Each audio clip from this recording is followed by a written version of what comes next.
రామ గుణాభిరామ రఘురామ పరాక్రమ భీమ జానకీ రామ దురంత దుర్భర విరామ నిష్కామయటనుసు భక్తి మనసా గురుపాదములాశ్రయింపుమ ముదమున పారిజాత తరుమూలమునందు అతి సూక్ష్మ రూపుడై హృది రఘువీరునామమును ఎప్పుడు జపించుచు రామభక్తులను వదలక బ్రోచుచుండు గన్వైవాయుతనోజుని ధీతిరాజుని అదనుదలనుచి భక్తి కుమతి గురుపాదములాశ్రయింపుమా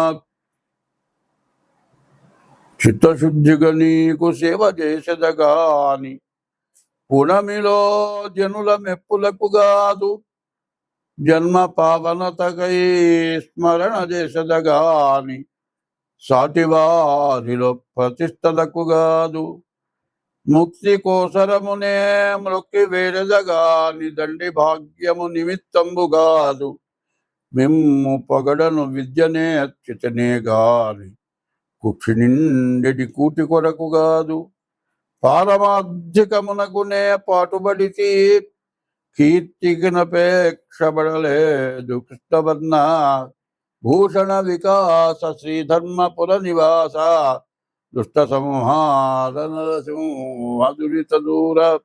తెల్లవారి నిద్ర లేచిన తర్వాత రాత్రిపూట తిన్నాం పడుకున్నాం, తెల్లవారి ఏదైనా పని చేయాలనుకోండి, ఏదో కడుపులోకి ఆహారం కావాలా, అది లేకుండా తెల్లవారు ఎక్కడికైనా వెళ్తామా, ఏమైనా పని చేస్తామా, చెయ్యలేము. అది ఎంత అవసరమో ఇప్పుడు నేను చెప్పబోయేది అంత అవసరం. ఎందుకంటే జ్యోతిష్యం అనే పేరుతో ఇవన్నీ చెబుతున్నాను అని అనుకోవద్దు. ఎందుకు చెబుతున్నాను అంటే దీంట్లో మార్గాలు చాలా ఉన్నాయి. ఒక చోటికి పోవాలంటే ఒక రోడ్డు నుంచి పోవచ్చు, ఇంకో రోడ్డు నుంచి పోవచ్చు, ఇంకో రోడ్డు నుంచి పోవచ్చు. 4-5 దారులుగా కూడా మనం ఒక స్థలానికి వెళ్ళాలంటే వెళ్తాం. అది ఎట్లాగో మనం బతకడానికి రకరకాలైన వృత్తులు చేస్తున్నాం. అట్లాగే ఎంత వృత్తి చేసినా, ఎంత సంపాదించినా చాలా ఇబ్బంది పడేవాళ్ళు చాలామంది ఉన్నారు. పూర్తిగా నెల రోజులు కడుపు నిండా ఆహారం తినడానికి కుదరక లేక ఇబ్బంది పడేవాళ్ళు కొంతమంది. బాగా సంపాదించి అన్ని విధాల ఉండి పొద్దున కాదు రాత్రిపూట కూడా చాకరీ చేయాల్సి వస్తుంది. విపరీతమైన డబ్బు, ఆదాయం పెరిగిన కొద్ది చాకరీ. మరి ఏమిటంటే నీ దగ్గర ఉండే వర్కర్లు, శాస్త్రం ఉంటుంది, ఇంట్లో వాడు తిన్నట్లు చేసేవాడు, ఇంట్లో వాడు చేసినట్లు చేసేవాడు, బయటవాడు తిన్నట్టు తినేవాళ్ళు ఉండట. బయటవాడు తినడానికి వరకు వస్తారు కానీ చేయడానికి వరకు నువ్వు చెప్పినంత వరకే చేస్తారు, మిగతావన్నీ కూడా నువ్వు చేసుకోవాల్సి వస్తుంది. దానివల్ల వృత్తిరీత్యా 24 గంటలు పనిచేయాల్సి వస్తుంది. ఇంటికి పోవటానికి కుదరదు. ఇంటికి పోయినా కూడా పెళ్ళాంతో మాట్లాడటానికి కుదరదు, తల్లిదండ్రులను చూడటానికి కుదరదు. వాళ్ళకి విరక్తి, ఎందుకు వీళ్ళు సంపాదిస్తున్నాడు, మా మొహం చుట్టలేదు, తెచ్చక్కడ పడేస్తాడు, సెంటర్ తప్పితే మాకేం పని లేదు. ఇక పెళ్ళాం అనుకుంటుంది, ఎందుకు ఈ మొగుడు నాకు అనుకుంటుంది. తల్లిదండ్రులు అనుకుంటారు, కనీసం నాన్న అన్నం తిన్నావా అని అడిగే తండ్రి లేడనుకుంటాడు. పిల్లలు ఉన్నారు, కాలేజీ ఫీజు కడతా, వాళ్ళ దారిలో వాళ్ళు వెళ్తున్నారో లేదో ఎగ్గొట్టి తిరుగుతున్నారు, నువ్వు చూడవు, వాళ్ళు సక్రమంగా ఉండరు. మరి వచ్చిన సంపాదన విపరీతమైన డబ్బు ఏం చేసుకోను. వచ్చిన డబ్బులు చాకరీ చేస్తున్నావు. నీ పిల్ల ఏమన్నా సంతోషపడుతుందా? నీ పిల్లలు ఏమన్నా సంతోషపడుతున్నారా? మరి నీకేమన్నా విశ్రాంతి ఉందా? లేదు. డబ్బు మాత్రం బాగా ఉంది.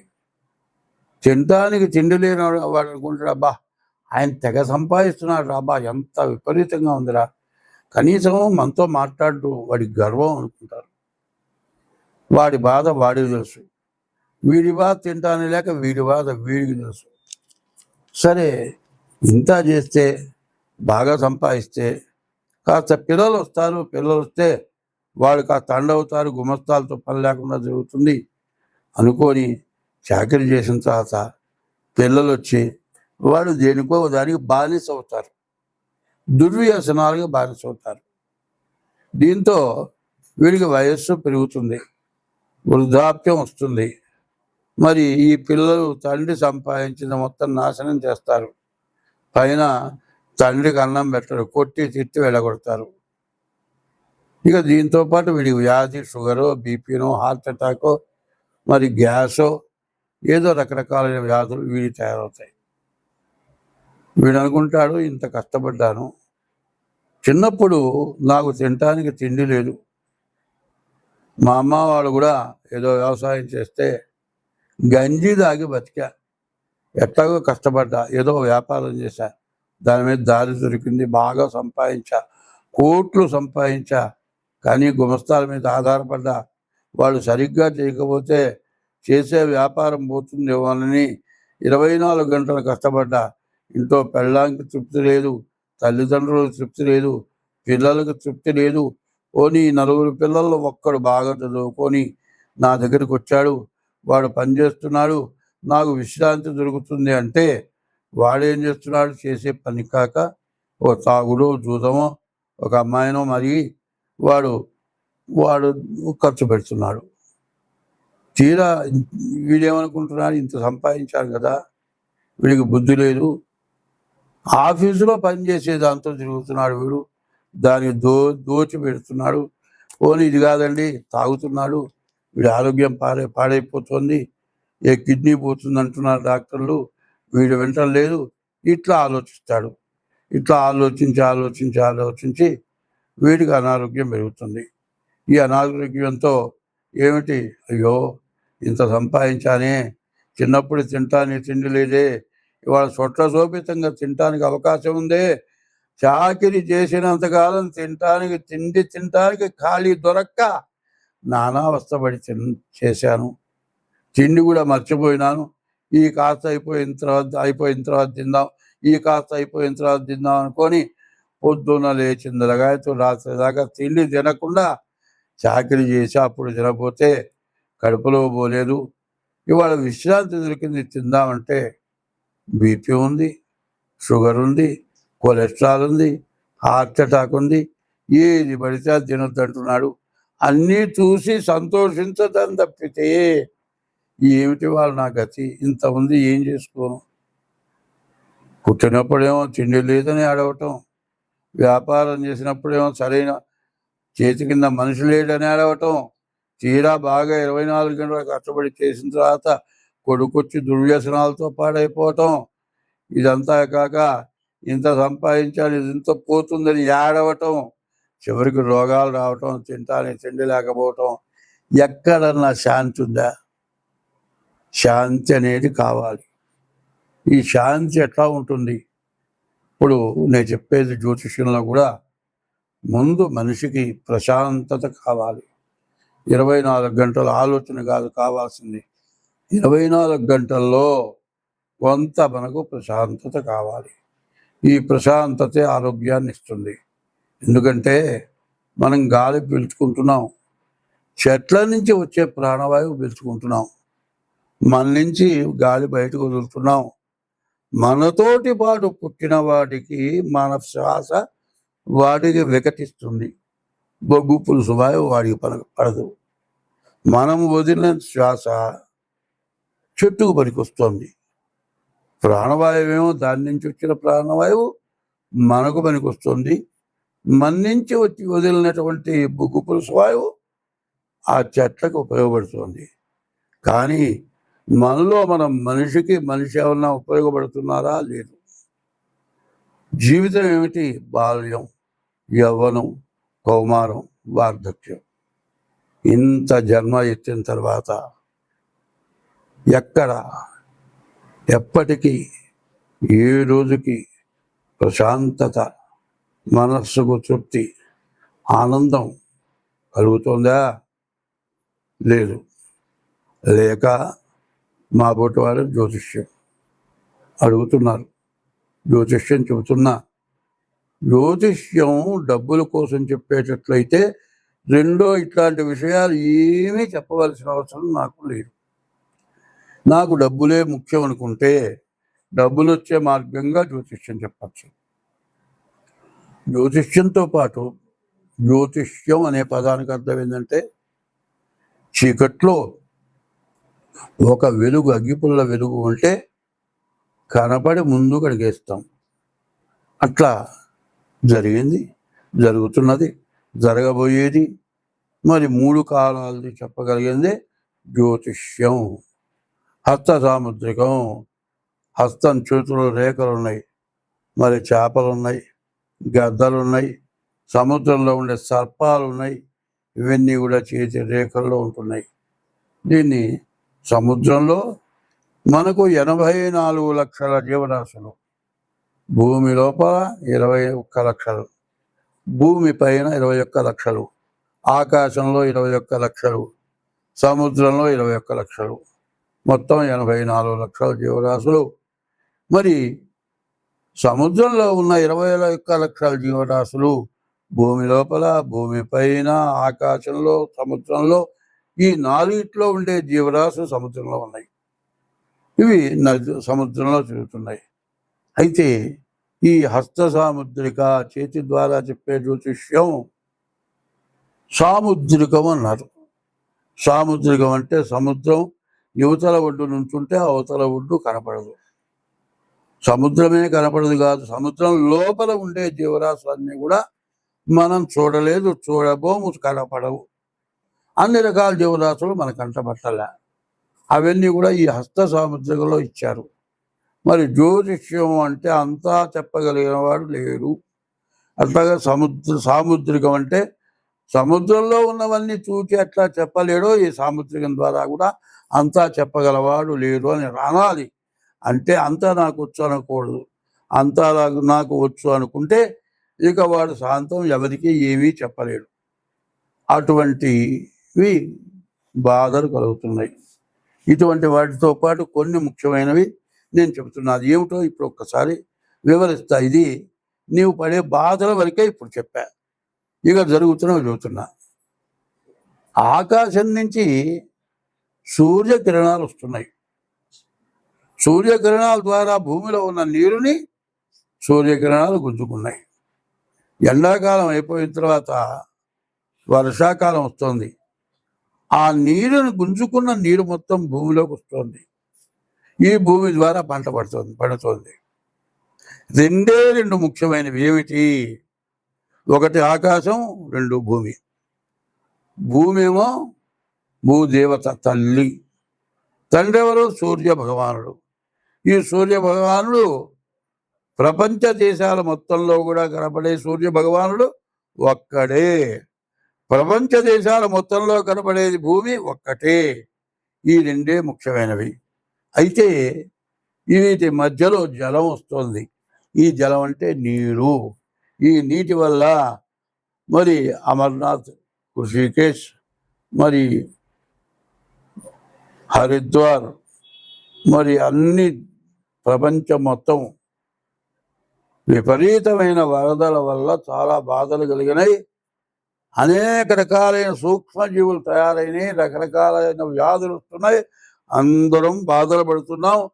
మరి తింటే పర్వాలేదు, సంపాదించే డబ్బులు రోగాలకు పెట్టడం మొదలు పెడితే నీవు 10 సంవత్సరాలు కాదు 50 సంవత్సరాలు సంపాదించిన డబ్బు పెట్టినా రోగం తగ్గే లోపల డబ్బులు అయిపోతాయి. రోగం తగ్గుతుందో తెలియదు, తగ్గదో తెలియదు. ఇట్లాంటి సమస్యలతో మనం బాధపడుతూ ఉన్నాం. ఎందుకు బాధపడుతూ ఉన్నాం? మనం చేసిన పాపం వల్ల బాధపడుతున్నాం. ఆశకి మితం లేదు. ఎంత సంపాదించినా ఇంకా కావాలి. తృప్తించెందని మనుజుడు సప్తద్వీపములైన చక్కన్బడుని అని తృప్తి లేని వాడు ఈ విధంగా బాధపడుతూ ఉన్నాడు. కాబట్టి మనం ఏం చెయ్యాలి అనేది ప్రతి వాళ్ళకి అవసరం. ఇది ఎట్లా? పీఠాధిపతులు, సన్యాసులు, వేదాంతవేత్తలు, వేదం, స్మార్తం, మరి వైష్ణవ సాంప్రదాయం, మరి శైవ సాంప్రదాయం, మాధవ సాంప్రదాయం, ఇట్లా రకరకాలైన సాంప్రదాయాలంతా కూడా కలిసి అయ్యా ఇది మానవ జీవితం అనేది శాశ్వతమైంది కాదు, నశ్వరమైంది. ఎప్పుడు పోతుందో తెలియదు, ఎప్పుడు బతుకుతామో తెలియదు, ఎప్పుడు చచ్చిపోతామో తెలియదు. సావకుండా బతికినంత కాలం ఏ రోగం లేకుండా బతకడం ప్రధానమైంది. అనాయాసేన మరణం, వినాదైన్యేన జీవనం. ఏ రోగం లేకుండా బతకటం, ఎవరిని చేయిదాపకుండా జీవించటం, దేహాంతే తవ సాన్నిధ్యం. ఈ దేహాన్ని విడిచిన తర్వాత భగవంతుల్లో ఐక్యం కావటం, ఈ మూడే. మరి ఇది జరగాల్సిన పరిస్థితి రావాలి అంటే అందరం చేయవలసిన పని ఏమిటి? అది ముఖ్యంగా కావాలి. మీకు జన్మనిచ్చిన తల్లిదండ్రులు సర్వస్వం ధారపోసి మీకు అన్నం పెట్టి మిమ్మల్ని పెంచి పెద్ద చేసి విద్యాబుద్ధులు చెప్పించి ఉద్యోగాలు ఇప్పించి పెళ్లి చేసి అంతా చేస్తే మీరు తల్లిదండ్రులకు అన్నం పెట్టలేదు. చచ్చిపోయిన తర్వాత అంత్యక్రియలు చేయటం లేదు. మరి వాడు పోయిన తిది రోజున ఆబ్దీకం, మరి ప్రత్యాబ్దీకం అంటే ప్రతి సంవత్సరం వచ్చే తిథి రోజున ఆబ్దీకం అనేది పెట్టాలి. తర్వాత గయాజాం పిండదానాచ, గయక పిండ ప్రదానం చేయాలి. త్రిభి పుత్రశ్చ పుత్రత, 3 చేసిన వాడు పుత్రుడు అనిపించుకుంటాడు. నీకు జన్మనిచ్చిన తల్లిదండ్రులకు ఇది చెయ్యాలి. బతుకుండంగా అన్నం పెట్టలేదు, వృద్ధాశ్రమాలకు పంపిస్తున్నారు, తల్లిదండ్రులను చూడటం లేదు, విదేశాల్లో ఉంటున్నారు. నేను మాత్రం రావటానికి కుదరదు, ఎవరన్నా తగలయండి అంటున్నారు. తర్వాత తగలేసిన తర్వాత ఏమిరా అంటే నాకు సెలవు లేదు, ఎవరన్నా కర్మ చేయండి, యూట్యూబ్లోనే చూస్తాను, లేకపోతే సెల్లో చూస్తాను అట్లా అంటున్నారు. ఇది నువ్వు చేసే పని ఏమిటి? కొంచెం ఇంగిత జ్ఞానంగా ఆలోచించాలి. ప్రతి జీవరాశి కూడా 84 లక్షల రకాల జీవరాశులు ఉన్నాయి.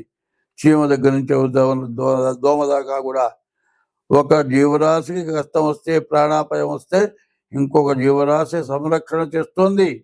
మనం ఆ పని చేయటం లేదు. జీవహింస చేస్తున్నాం కానీ జీవరక్షణ చేయటం లేదు. జీవరక్షణ సంగతి ఎట్టా ఉంచు, జన్మనిచ్చిన తల్లిదండ్రులను చూడటం లేదు, కనీసం ఇష్టదైవాన్ని పూజించటం లేదు. దీనివల్ల మనకు మహాపాపం చుట్టుకొని ఇట్లాంటి ప్రకృతి సిద్ధమైన ఇబ్బందులు, బాధలు కలుగుతున్నాయి. కాబట్టి ఇప్పుడు మనం ఏం చేయాలి? 24వ తారీఖు వరకు మహాళయ పక్షాలు. ఈ మహాళయ పక్షాల్లో పితృదేవతలకు తర్పణ చేయాలి. తర్పణ చేసిన తర్వాత దంజం ముడివిప్పదీసి నీళ్లలో ముంచి ఆ దంజం ముడి కింద నేల మీద పిండుతారు.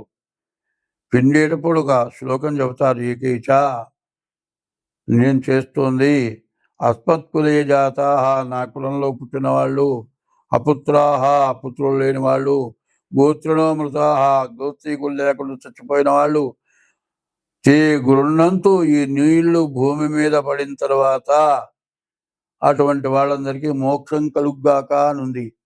నీవు తల్లిదండ్రులకే చేయట్లా, నీ కులంలో వాళ్ళు, నీ గోత్రంలో వాళ్ళు, నీ వంశంలో వాళ్ళు బాగుపడాలనే ఉద్దేశంతో నువ్వేమన్నా చేస్తున్నావా? అది చేయటం లేదు.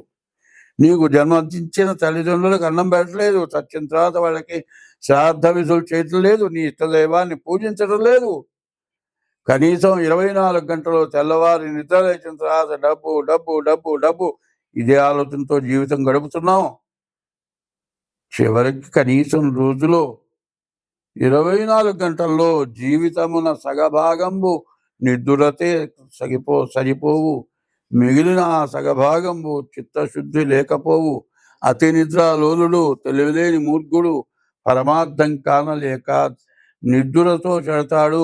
24 గంటలు ఏదో కావాలి, కామం, కాంక్ష, కోర్కె, డబ్బు కోర్కె, పరస్త్రీ వ్యామోహం, మరి ఇట్లాంటి దురభ్యాసాలతోటి నాశనమైపోతూ దేశాన్ని నాశనం చేస్తున్నాం. కాబట్టి ముందు ఈ నెలలో పితృదేవతలకు పిండ ప్రదానం చేయండి.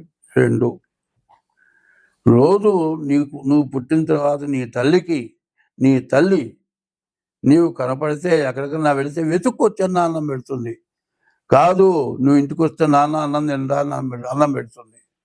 అట్లా పెట్టేవాళ్ళు ఎవ్వరు లేరు తల్లి తప్పితే. ఈ తల్లి అన్నం పెట్టాలంటే మనకి ఇంట్లో అన్నీ కావాలి. అన్నీ ఉంటేనే ఆమె ఉండి అన్నం పెడుతుంది. ఏమి లేకపోతే ఆమె పెట్టలేదు. ఆమె అన్నం పెట్టడానికి కావాల్సినవన్నీ ఎక్కడి నుంచి వస్తున్నాయి? భూదేవత భూమిలో నుంచి వస్తుంది. నీరు దగ్గర నుంచి ఉప్పు దాకా సమస్త మధ్యలో ఉండే వస్తువులు మొత్తం భూదేవత. ఆమె ప్రధానమైన తల్లి. నీకు జన్మనిచ్చిన తల్లి అయితే భూదేవత నీకు ప్రధానమైన తల్లి.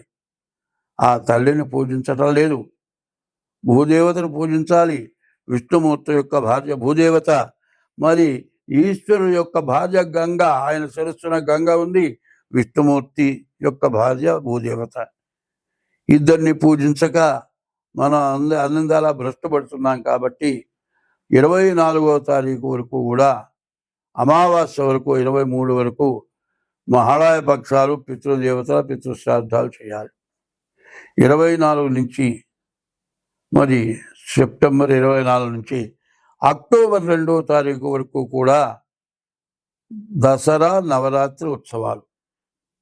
అమ్మవారు మరి దుర్గుణాలను పోగొట్టేది దుర్గా, ఆ అమ్మవారి పూజ చేయాలి. ఇట్లా చేస్తేనే ప్రతి ఒక్కరూ కూడా అమ్మవారిని పూజించాలి. అట్లా పూజించని పక్షంలో మనకి రేపు పుట్టగతులు లేవు. రేపు రాను రాను మనం చేసిన పాపం అంతా పెరిగిపోతుంది. ఒక విత్తనం వేస్తే చిన్న మొక్క వృక్షమై, వృక్షం పెరిగి పూలు పూసి కాయలు కాసి పంట పండింది. అట్లాగే మన పాపం అట్లా పండిపోతుంది. ఆ పాపాన్ని పండినచ్చే మనం ఎంత పాడైపోదామా, మనం అందరం బతికి బాగుందామా అనే ఆలోచన కావాలి. అంటే ఎప్పుడు కూడా గురువు దగ్గరికి పోయి ఉపదేశం కావటం, నా గురుమంత్రం తీసుకున్నాను, ఫలానా గురువు గారు నాకు గొప్ప గురువు గారు, ఇవన్నీ చెప్పటం కాదు. గురువు దగ్గర నువ్వు ఉపదేశం పొందాలి, గురువు కావాలి. గురువు అనేది లేనిది ఏది లేదు. కానీ గురువు దగ్గరికి నీవు పోగలిగినటువంటి శక్తి నీకు రావాలి అంటే ఓం నమో భగవతే నారాయణాయ, ఓం నమ శివాయ, హరే రామ రామ రామ హరే హరే, హరే కృష్ణ కృష్ణ కృష్ణ హరే హరే. ఇట్లాంటి నామాలు నీకు ఇష్టమైన నామాన్ని రోజు కనీసం పొద్దురుపూట స్నానం చేసి 2 గంటలు చేయండి. ఇప్పుడు చెప్పిన మహాలయ పక్షాల్లో పితృదేవతల తరపులు 4 పిండ ప్రదానాలు చేయండి. దసరా 10 రోజులు అమ్మవారి పూజ చేయండి. ఈ ఉన్నటువంటి పాపం కొంతైనా నశిస్తుంది. మొత్తం పోతుంది అని చెప్పటంలే, కొంతైనా నశించాలి. దీనివల్ల పీఠాధిపతులు, సన్యాసులు, ఋషికేశ్ అంటే ఋషులు ఉండే స్థలం, మరి హరిద్వార్ అంటే హరిపాదాల నుంచి గంగ ఉద్భవమైంది. ఆ గంగ తాగితే మన తాతలు ముత్తాతలు మన వంశంలో మహాపాపం చేసిన వాళ్ళంతా కూడా మోక్షాన్ని పొందుతారని చెప్పింది. మరి అమర్నాథ్, హరిద్వార్, ఋషికేశ్, కాశీ మొత్తం మునిగిపోయినాయి. కాశీలో విశ్వేశ్వరాలయంలోకి నీళ్ళు వచ్చినాయి. ఎంత కూడా మనం చేసిన పాపం, ఈ పాపాన్ని నివృత్తి కావాలి. ఈ నివృత్తి కోసం మీరందరూ కూడా ప్రవర్తించండి. అంతా బాగుంటుంది. స్వస్తి. 2025వ సంవత్సరం అక్టోబర్ నెల మరి కుంభరాశి ఫలితాలు చెప్పుకుందాం. ఈ కుంభరాశికి కూడా ఏ ఒక్క గ్రహం బాగలేదు. ఈ కుంభరాశిని బయటపడేసేవాళ్ళు ఎవరు లేరు. ఈ కుంభరాశిలో చంద్రగ్రహణం, సంపూర్ణ చంద్రగ్రహణం. వీళ్ళ జాతకం చెప్పాలంటే చెప్పడానికి ఎక్కడ ఏమి మంచి అనేది కనపడలేదు. మరి వీళ్ళు ఈ రాశి నుంచే బయటపడాలి అంటే ముందు ఇప్పుడు తల్లిదండ్రులు లేని వాళ్ళు అయితే ఇప్పుడు ఈ పితృ శ్రాద్ధాలు పెట్టేటువంటి రోజులు, ఈ రోజుల్లో తల్లిదండ్రులకు పిండ ప్రదానం చేయాలి. మరి దసరాలో అమ్మవారిని పూర్తిగా పూజించాలి. అమ్మవారిని పూజించినట్లయితేనే మీకు ఇబ్బంది లేకుండా ఉంటుంది. అట్లా కాని పక్షంలో మాత్రం మిమ్మల్ని ఎవ్వరూ బాగు చేయించలేరు. మీ చేతనైతే ప్రతిరోజు గుళ్ళో అమ్మవారి పూజ చేయించుకోండి. కాదండి మీ చేతనైతే ఈ నెల మొత్తం లలితా సహస్రనామ స్తోత్ర పారాయణ చేయండి. ఈ రాశి వాళ్ళు శతభిషం నక్షత్రం కానీ, పూర్వభాద్ర నక్షత్రం వాళ్ళు కానీ బియ్యం దానం ఇవ్వాలి, మినుగులు దానం ఇవ్వాలి. మరి ఇట్లా చేస్తేనే మీకు అన్ని విధాలా బాగుంటుంది. డేట్ ఆఫ్ బర్త్ ద్వారా జాతకం చూపించుకోవాలి. ఇప్పుడు శని వక్రించిన శని వల్ల కూడా బాగా నష్ట కష్టాలు ఇబ్బందులు బాగా ఎక్కువగా ఉంటాయి. కాబట్టి ఈ రాశి వారిని ఎవ్వరూ బాగు చేయడం చాలా కష్టం. ముందుగా రోజు మీ ఇష్టదైవాన్ని పూజించండి. తెల్లవారుజాము లేవండి. ఉదయం, మధ్యాహ్నం, సాయంత్రం 3 వేళలా సూర్య నమస్కారం చేయండి. ఎప్పుడు కూడా మారేడు చెట్టుకు ప్రదక్షిణ చేయండి. మారేడు దళాలు తీసుకొని వెళ్ళి ఈశ్వరుడికి ఇవ్వండి. ఇట్లాంటి పనులు చేస్తేనే మీరు బాగుపడతారు. అట్లా లేని పక్షంలో మిమ్మల్ని ఎవ్వరూ బాగు చేయలేరు. ఈ కుంభరాశికి ఈ చంద్రగ్రహణం చాలా అపకారం చేస్తుంది. ద్వితీయ శని కూడా ఇబ్బంది పెడతాడు. దీనివల్ల చాలా బాధలు కలుగుతాయి. కాబట్టి ఈ రాశి వాళ్ళు ఎంత జాగ్రత్తగా ఉంటే అంత మంచిది. ఏ గ్రహాలు కూడా పూర్తిగా బాగాలేదు. ముందు డేట్ ఆఫ్ బర్త్ ద్వారా మీ జాతకం చూపించుకోవడం అవసరం. మరి మీరట్లా చేయటమే కాకుండా ఇంట్లో భార్యతో కానీ, తల్లిదండ్రులతో కానీ ఎవరితోటి గొడవలు పెట్టుకోవద్దు. కోర్టుకు ఎక్కే పనులు చేయబాకండి. ఎంత ప్రశాంతంగా ఉంటే అంత మంచిది. అట్లా గనక ఈ టైంలో కోర్టుకు ఎక్కినట్లయితే 12 సంవత్సరాల దాకా మీరు బాగుపడలేరు. స్వస్తి.